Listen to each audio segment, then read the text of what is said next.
구약 성경 말씀에는 모세오경이 있고 신약 성경에는 산상순이 있습니다. 하나님께서 이스라엘 백성들을 구원하시고 시내산에서 모세와 이스라엘 백성들에게 십계명과 율법을 이렇게 주셨죠. 그리고 예수님은 12제자를 부르시고 산에서 그 제자들에게 산상순의 말씀을 주셨습니다. 그래서 이 모세오경의 주제를 우리가 좀 찾아본다 그러면 레위기서 19장 2절을 우리가 좀 들 수 있겠는데, 내가 거룩하니 너희도 거룩하라. 하나님 이스라엘 백성들을 이제 거룩하게 구별되도록 부르셨죠. 그 언약 안에서.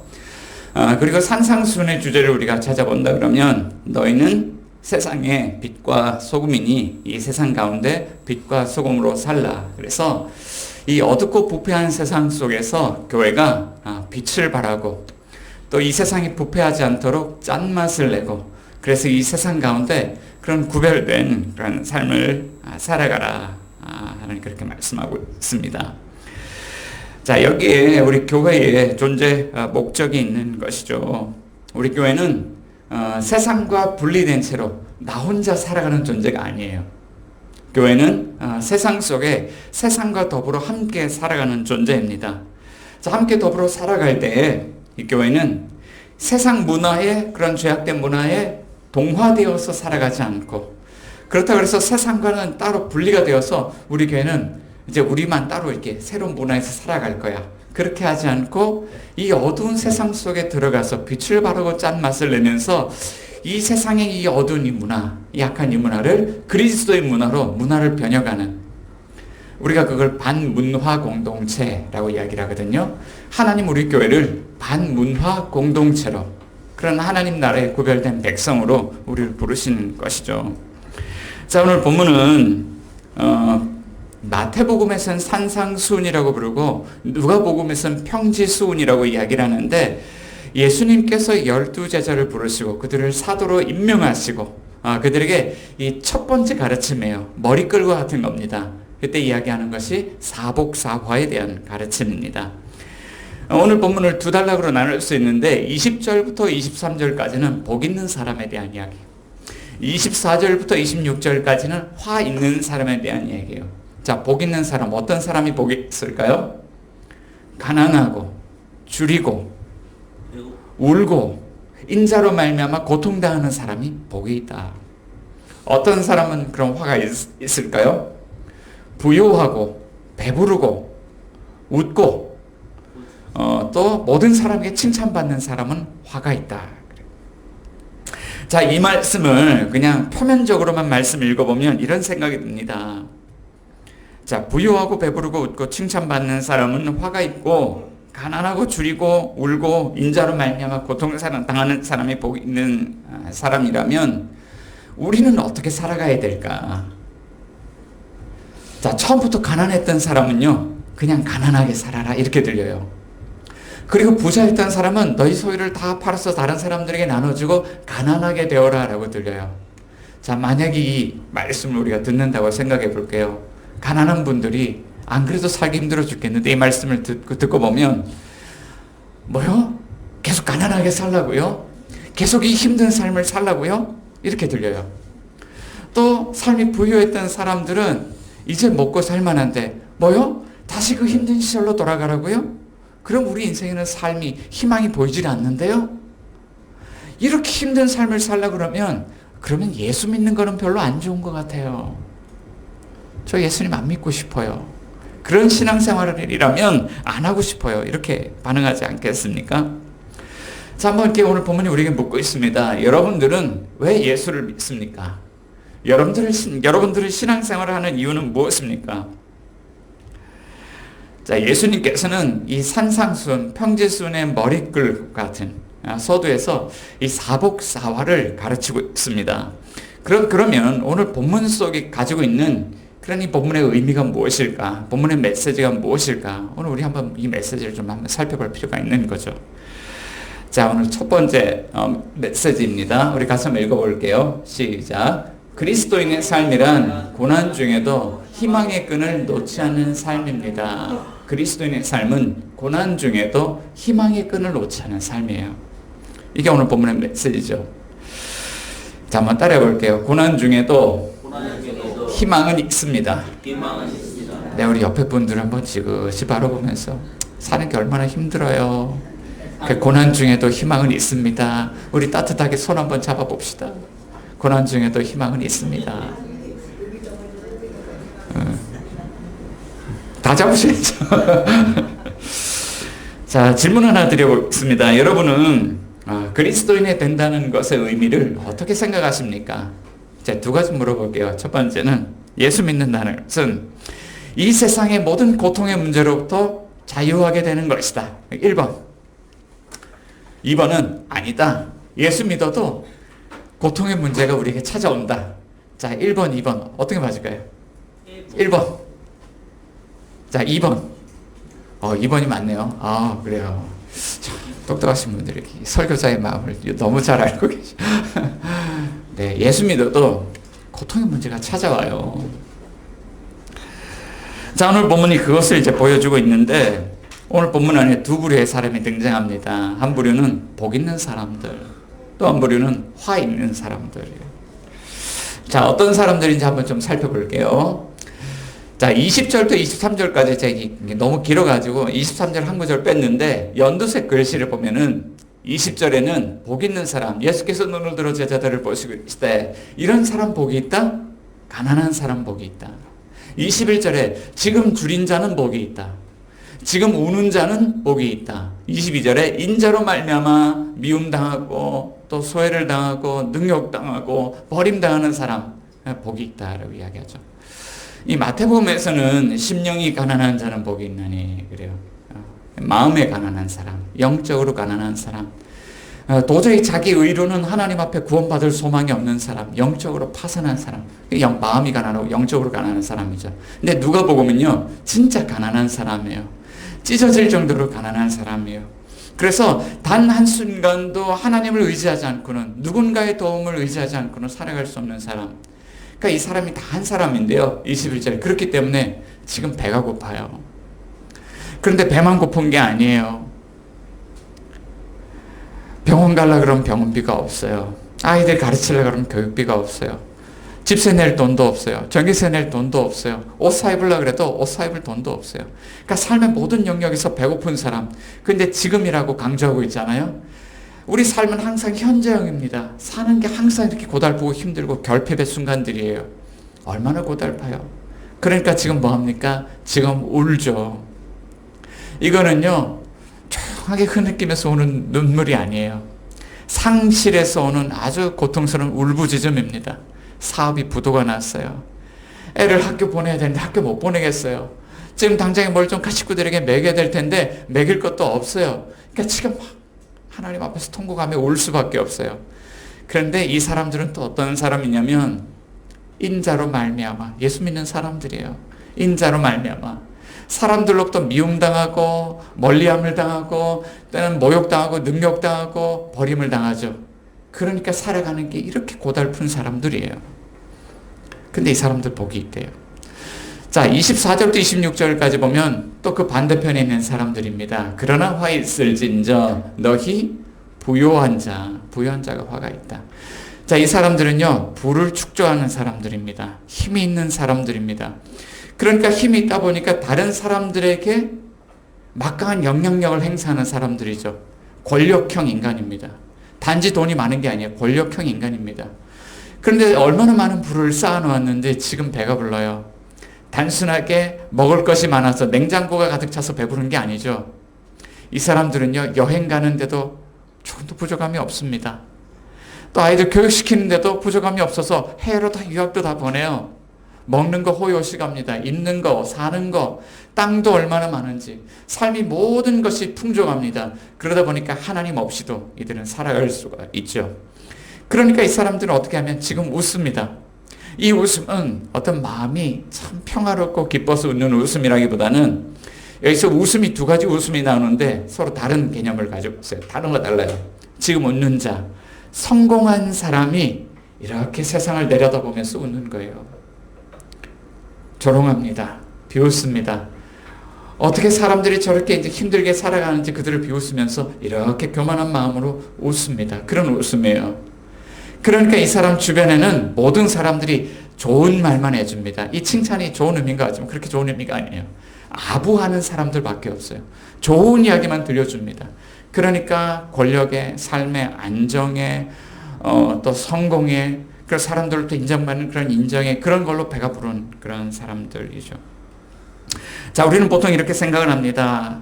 아유, 주님, 우리도 좀 그렇게 좀 살고 싶어요. 한번 살아봤으면. 부유하고 안정되고 성공한 인생 살고 또 사람들부터 좋은 이야기 듣고, 야, 그러면 야, 저 사람 참 복이 있다. 어떻게 저렇게 살아가나. 나도 저렇게 한번 살아봤으면. 그리고 이게 뒤집어 놓고 이렇게 생각하면, 아유, 근데 이렇게 가난하고 줄이고 이런 삶은 별로 살고 싶지 않잖아요. 자, 그런데 예수님이 가르치는 그 가르침을 보니까 이 가치관이 완전히 반대로 전복이 되었습니다. 예수님 왜 그러시는 걸까요? 왜 이렇게 또 거꾸로 이야기를 하시는 걸까요? 자, 오늘 본문의 이야기를 이렇게 문맥적으로 좀 연결해서 읽어보면 정말 우리가 생각지도 못한 새로운 이야기가 만들어져요. 자, 세상 속에는 이런 가치를 추구하는 사람들이 있습니다. 부를 쌓으면서 힘을 키워갑니다. 권력형. 그리고 삶의 안정을 추구합니다. 또 세상에서 성공 하나를 위해서 살아가죠.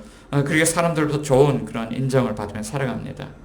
자, 이런 가치들을 얻으려면 이 세상 속에서 엄청난 그런 생존 경쟁을 벌여서 거기서 유일하게 살아남아야 그런 삶을 살아갈 수 있어요. 나머지 9사람이 실패자가 되어야 내가 이런 사람이 될 수 있는 거예요. 최근에 넷플릭스에 이런 영화가 올라왔죠. 오징어 게임이라는 영화입니다. 자, 1번 시리즈가 나왔고, 시리즈 두 번째 시리즈가 나왔는데, 이 오징어 게임 이런 겁니다. 엄청난 그런 상금이 걸려 있습니다. 456명의 세상의 루저들, 실패한 사람들이 이 게임에 참가하기 위해서 붙잡혔습니다. 그리고 게임을 하면서 사람들이 이기는 사람이 있고 지는 사람이 있잖아요. 근데 지는 사람은 그냥 지는 게 아니라 죽습니다. 이 반만 살아남습니다. 그러면 상금액이 계속 2배씩 배팅이 되는 겁니다.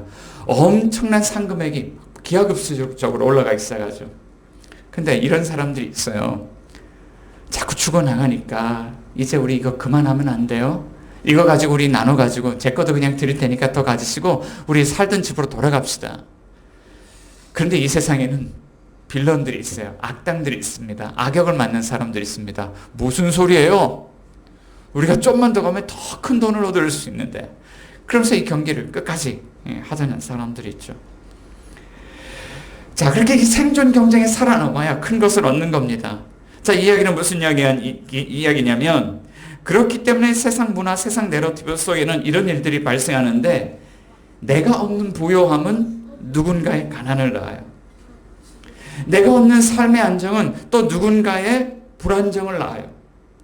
내가 얻는 성공은 또 다른 누군가의 실패를 낳습니다. 또 내가 얻는 그런 칭찬과 명예는 또 누군가의 불명예를 낳습니다. 그런데 복이 있는 사람들은 어떻게 살아갈까요? 세상의 빌런들과 똑같이 경쟁하면서 똑같이 살아남기 위해서 그렇게 살아갑니까? 어떻게 살아가죠? 그 사람들로 인하여 이 세상에 고통의 문제가 발생했지만 그럼에도 불구하고 그 고통을 감내하면서 주님이 말씀하시는 새로운 가치관으로 인내하면서 그렇게 살아가는 거죠. 왜일까요? 우리 주님이 이 말씀을 통해서 우리에게 대반전의 희망을 이야기하고 있거든요. 반전이 일어난다. 제가 이걸 어떤 그림으로 이제 제가 좀 보여드릴게요. 대반전. 지난주에 대한민국과 멕시코 축구 국가대표팀의 친선 경기가 있었습니다. 그래서 월드컵을 앞두고 월드컵에 나가는 팀들이 서로 평가하는 평가전 성격입니다. 자, 멕시코는 FIFA 랭킹 13위 팀입니다. 맞나요? 14위인가요? 13위 정도 됩니다.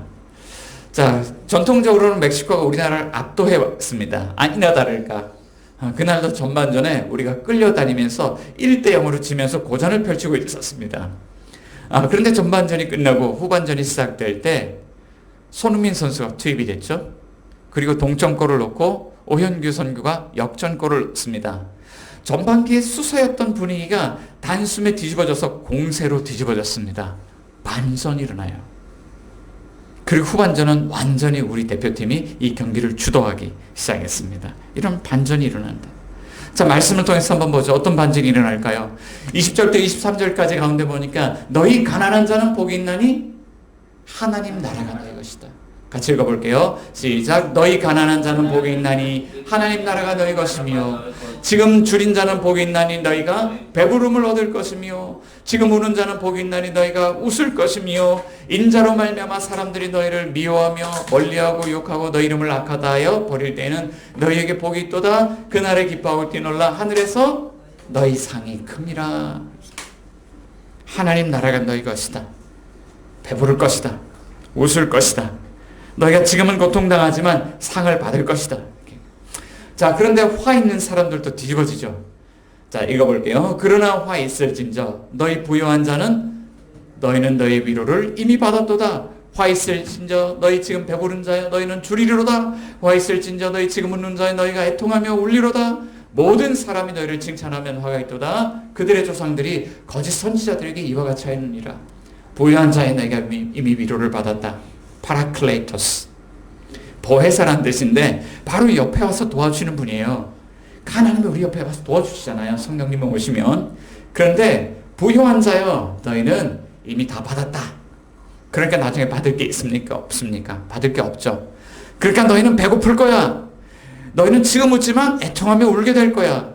너희가 지금은 칭찬받지만 거짓 선지자들도 그랬어. 처음에 칭찬받았지만 나중에 다 외면당하게 될 거야.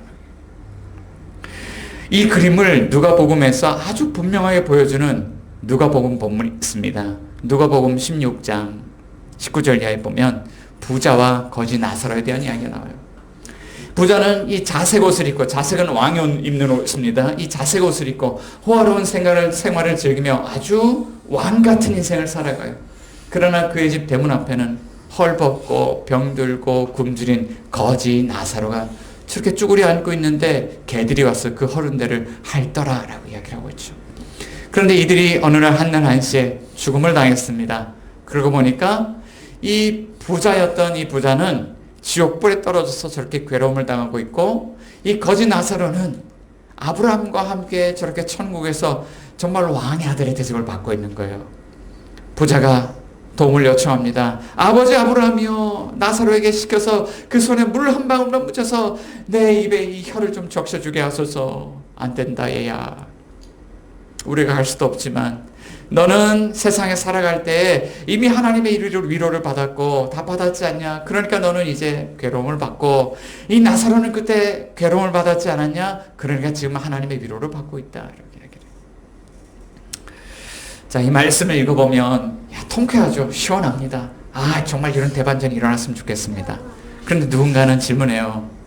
그거요, 우리가 죽어서 천국 가면 경험하게 될 일들 아닌가요? 지금 당장 우리가 배고프고 먹고 사는 게 우선인데 지금 당장 우리가 사는 것과 무슨 관계가 있나요?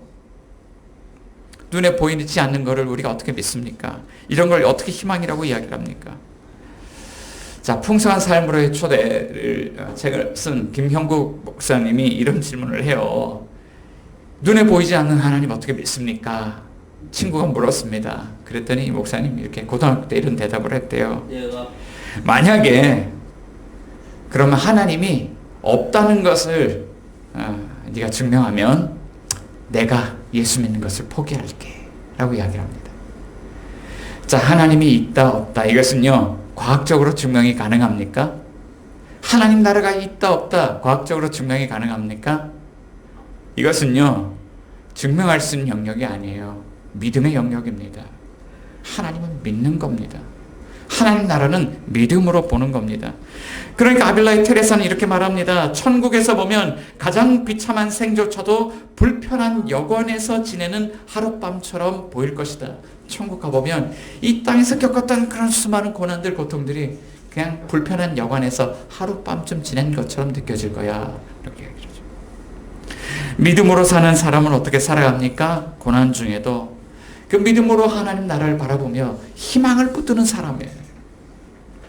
자, 그럼에도 불구하고 많은 그리스도인들이 오늘날 고난 앞에서 무너지고 넘어지고 깨어지는 것을 보게 되죠. 무기력하게 살아가요. 왜 그럴까? 자, 두 번째 함께 같이 읽어봅니다. 시작. 고난과 함께 삶의 의미를 잃어버렸기 때문입니다. 삶의 의미를 잃어버리는 거예요.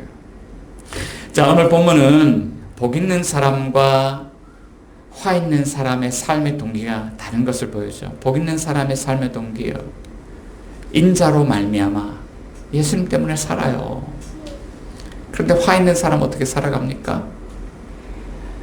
부요한 것, 배부른 것, 웃는 것, 사람들에게 칭찬받는 것, 이 세상 속에서 부와 권력을 쌓고 사는 것, 삶이 안정된 것, 그리고 성공해서 남들 앞에서 땅땅거리며 웃는 것, 사람들에게 좋은 이야기 듣는 것, 인정받는 것, 이런 것을 먹고 그것의 삶의 의미를 두고 살아가더라는 거예요.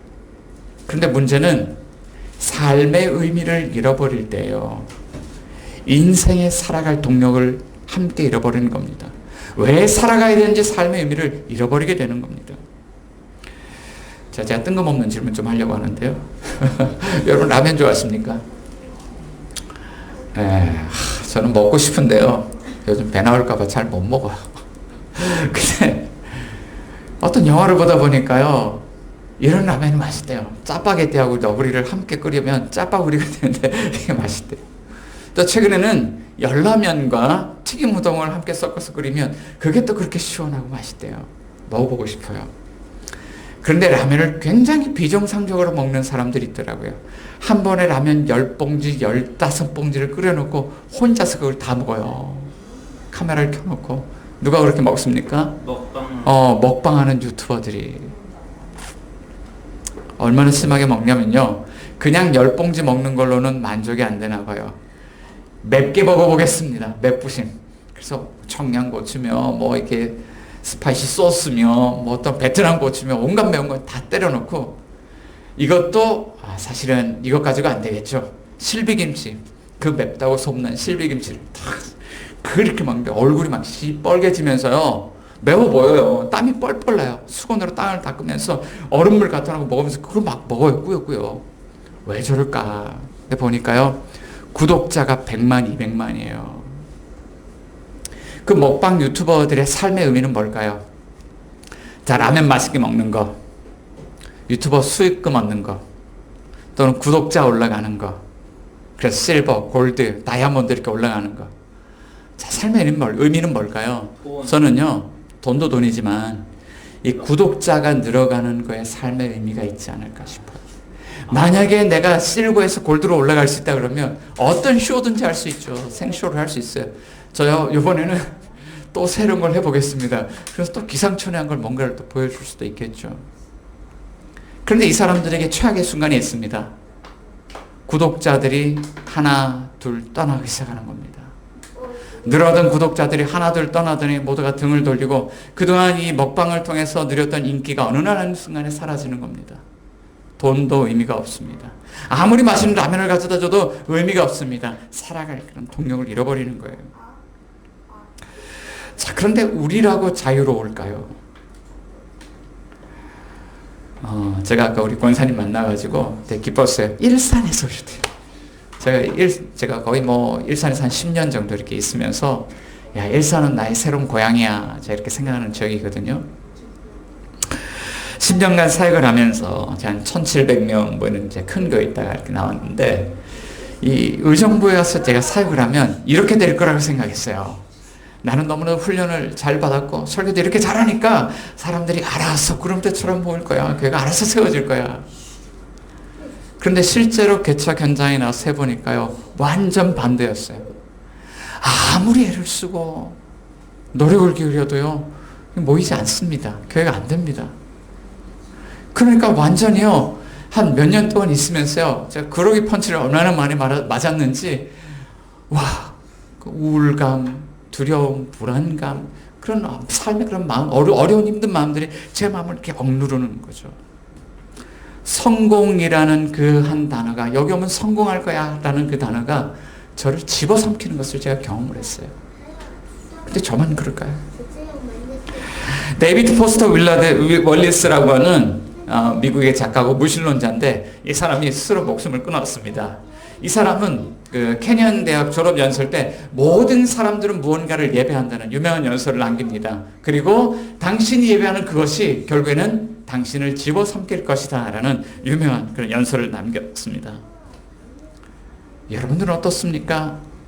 여러분들이 죽자고 따라다녔던 그것이 여러분들의 삶을 배반한 적은 없습니까? 자, 예수님께서 말씀하신 이 사복사화의 가르침은요, 우리가 죽어서 내세에서 경험하게 될 일들이 아니에요. 당장 오늘 우리가 살아가면서 때론 힘들었지만 기쁨을 얻기도 하고, 때론 누군가를 조롱하면서 웃었지만 돌아서서 아주 비참하게 눈물을 흘리게 되는, 그건 오늘 우리가 살아가는 삶의 이야기죠. 자, 그렇다면 오늘 우리는 이 세상 속에서 겪게 되는 이 고통의 문제들 속에서 그럼 어떻게 희망의 끈을 놓치지 않고 살아갈 수 있을까? 자, 마지막 메시지 같이 한번 읽어봅니다. 시작. 역전된 가치관의 나라를 보면 희망을 붙들 수 있습니다. 예수님께서 말씀하신 그 역전된 그 반대의 가치관, 세상의 가치관이 아니라 그 반대의 가치관으로 하나님 나라가 세워지는 것을 보면, 아, 나도 저렇게 살 수 있겠다. 살 수 있는 거죠. 아, 저는요, 우리에게 희망의 노래가 필요하다고 생각을 합니다. 지난주에 희망을 봤어요. 손흥민 선수가 동점골을 넣는 장면입니다. 그때 사람들은 되겠어라고 생각을 했는데, 이 한 선수가 그라운드에 뛰어들어와서 단 한 번의 기회에 대포알 같은 발리슛을 날렸습니다. 분명히 골키퍼가 공을 잡았어요. 그런데 손이 뒤집어지면서 골이 들어가 버렸습니다. 얼마나 강력한 슈팅이 들어간지 몰라요. 자, 그런데 우리는 이것을 보고 우리에게 희망이 있어라고 이야기를 하는데요. 토트넘 선수들은 지금 LAFC에 입단을 했는데 얼마 전 토트넘에 있었잖아요. 토트넘에 있는 선수들은, 그 팬들은 손흥민이 경기장에 등장하면 항상 이 노래를 불렀어요. 나이스 원 소니라는 노래예요. 나이스 원 소니, 소니, 나이스 원 소니. 그리고 소니가 등장하고 희망의 노래예요. 그래서 성경책을 읽어보면 이런 희망의 노래가 많아요. 가득 들어있습니다. 약함을 통한 승리의 노래. 요셉이 그랬죠. 야곱의 아들 요셉이 형들에게 버림당하고 애굽의 노예로 끌려왔습니다. 그런데 그 노예가 애굽의 국무총리가 돼서 온 나라에 흉년이 들었을 때 이스라엘을 구원합니다.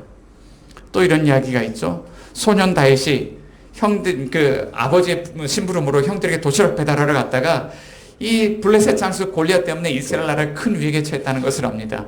근데 이스라엘이 능력할 때 다윗이 막 마음이 북받쳐 올라왔어요. 그래? 네가 만군의 하나님 여호와의 이름과 이 백성들을 능력한단 말이지. 그리고 다윗이 골리앗과 싸우죠. 그런데 누가 이깁니까? 이 연약한 소년 다윗이 골리앗을 이겨요. 그런데 신약 성경을 읽어보면 이런 이야기가 또 가득해요. 사도 바울이 복음을 전하면서 자랑을 하는데 이렇게 이야기를 합니다. 내가 부득불 자랑할진대 내가 나의 약한 것을 자랑하니라. 고린도서 11장 30절. 약한 그때의 강함이라. 이런 고백을 하잖아요. 자, 예수님은 오늘 이 제자들에게 사복사화를 통해서 이 역전된 가치관을 가르칩니다. 부요함이 아니라 가난함이야. 안정됨이 아니라 삶의 결핍이야. 교만한 웃음이 아니라 애통한 마음이야. 모든 사람에게 칭찬받는 삶이 아니라 모욕당하는 삶을 살아도 괜찮아. 그리스도를 따르는 제자들이 이런 연약한 삶을 살아가는 것이 어떻게 괜찮습니까? 어떻게 세상 문화와는 다른 가치관으로 사는 것이 괜찮습니까? 주님이 분명하게 말씀하시는 거예요. 6장 22절. 인자로 말미암아 그렇게 살아갈 수 있어. 이것은 우리가 예수님을 위해서 그렇게 살아갈 수 있다는 이야기가 아니죠. 오늘 이 말씀을 가르치고 있는 예수님께서 장차 이 제자들을 위해서, 오늘 우리를 위해서 행할 수 있는 그 한 사건으로 말미암아 너희는 이 세상 속에서 역전된 가치관을 가지고 살아가도 담대하게 살아갈 수 있을 거야. 이렇게 이야기를 하는 거예요. 사도 바울이 그것을 보았죠. 그 사건을 보았습니다. 그 사건을 보고 이렇게 고백을 합니다. 고린도후서 8장 9절 같이 한번 읽어볼게요. 시작. 우리 주 예수 그리스도의 은혜를 너희가 알거니와 부유하신 이로써 너희를 위하여 가난하게 되심은 그의 가난함으로 말미암아 너희를 부유하게 하려 하심이라. 여러분이 주 예수 그리스도의 은혜를 아십니까? 주 예수 그리스도의 은혜는 이것입니다. 부유하신 이가 여러분들을 위해서 가난하게 되신 것입니다. 그가 가난해짐으로 말미암아 여러분을 부유하게 하기 위함입니다. 여기에 십자가의 의미가 있죠. 하나님이 우리를 부욕해 하시려고 가난한 우리를 위해서 하나님의 아들 예수 그리스도 왕이신 그분을 보내셨어요. 그분을 내어주십니다. 그분이 생명까지도 아끼지 아니하시고 십자가에서 모든 것을 다 내어주십니다. 그러니까 우리가 아무것도 없는 것처럼 살지만 믿음으로 무엇을 얻습니까? 하나님이 주신 모든 것을 우리가 받아 누리는 거예요. 가진 것이 없는 것처럼 보이지만 오늘 우리는 그리스도를 믿을 때 그리스도 안에서 어떤 사람들입니까? 겉으로 보면 아무것도 없어 보이지만 여러분들은 모든 것을 가진 사람들이에요. 하나님 모든 것을 다 주셨는데 더 받을 것이 있습니까? 그런데 세상 사람들이 가난하게 살면서 더 달라고 그러고 그렇게 살아가는 거죠. 믿으면 가진 것이 없어 보이지만 실상 우리는 모든 것을 가진 사람들이에요. 사랑하는 여러분, 주님 우리에게 인생의 대반전이 일어날 거라고 말씀하십니다. 여러분 이 세상을 살아가면서 여러분들은 무엇의 삶의 의미와 가치를 두고 살아가십니까? 여러분 삶의 의미를 발견하셨습니까? 여러분의 인생 여정 속에서 그 귀한 삶의 가치를 발견하셨습니까? 아직도 발견하지 못하셨다면 주님이 우리를 부르시는 그 은혜의 자리로 나오시기 바랍니다. 오늘 주님은 이 은혜의 식탁에서 내 모든 것을 다 주었다고 말씀하십니다. 그 모든 것을 은혜로 믿음으로 받아 누리며 인생의 대반전의 순간들을 경험하며 살아가는 저희 여러분들 다 되실 수 있기를 주의 이름으로 축원합니다. 우리 같이 한번 기도하겠는데요. 오늘 주신 말씀 생각하면서 주님 나도 그 대반전의 인생의 여정 가운데 참여하기를 원합니다. 내가 세상 속에서 세상 것들을 귀하다 여기며 살아왔지만 이제는 그런 것들 내려놓고 가장 귀한 예수님 그 십자가의 은혜를 우리가 믿음으로 받아 누리며 살기를 원합니다. 소망 있는 삶 살기를 원합니다.